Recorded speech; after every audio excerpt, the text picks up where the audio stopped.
આપ જે કહો છો કે બેને લાસા લક્ષ્મી સગુણા આવી તંત્ર દીકરી આંગણે રમેલી છે રાણી, પણ હે સતી હજી આપ સમજાને કારણ કે દીકરી પારકા ઘરનો આશરો કહેવાય.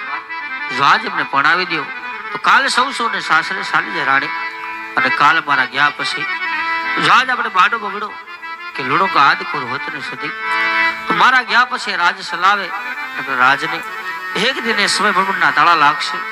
માટે આજ મને મારી કાયાના કલ્યાણ માટે શિવના શરણે જવાને જા રાણી. શિવના ચરણે જવાની રજા આપો સ્વામિનાથ, કે શિવના ચરણે જવાની આજે અમારી પણ કોઈ ના નથી મારા નાથ. ભલે કાલે આપણા આંગણિયામાં રમતી આજે સગુણા 16 વર્ષના ઉંમર થઈ ઉભા છે, તો કોઈ સારા એવા રાજ હોય આંગણે લીલા આસો પાલવના તોરણ બંધાવો બેનને હરખેથી વિદાય કરાવી દો, પછી તમે રાજી ખુશી વનમાં જાઓ મારા નાથ.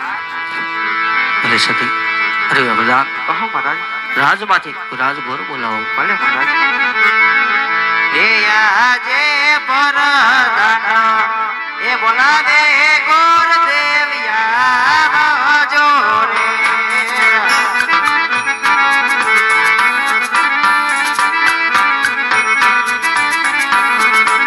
એ આવજો રાજને દરબાર પરદાન બોલાવે ગોર દેવિયા જોરે.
અરે મહારાજ નમન મહારાજા, પણ અત્યારે રાજની અંદર બોલાવી અને આ ભૂદેવના શું કામ પડ્યા મહારાજા? અરે ભૂદેવ આજ નથી તમારો વાક કે નથી તમારો ગુનો, પછી સુધી બોલાવવાનું કારણ કે અત્યારે મારી દીકરી સગુણા 18 વર્ષના ઉંમર લાયક થયા છે. એમના લીધે સિફળ લઈ આપણે દેશને પ્રદેશ જવાનું છે ભૂદેવ.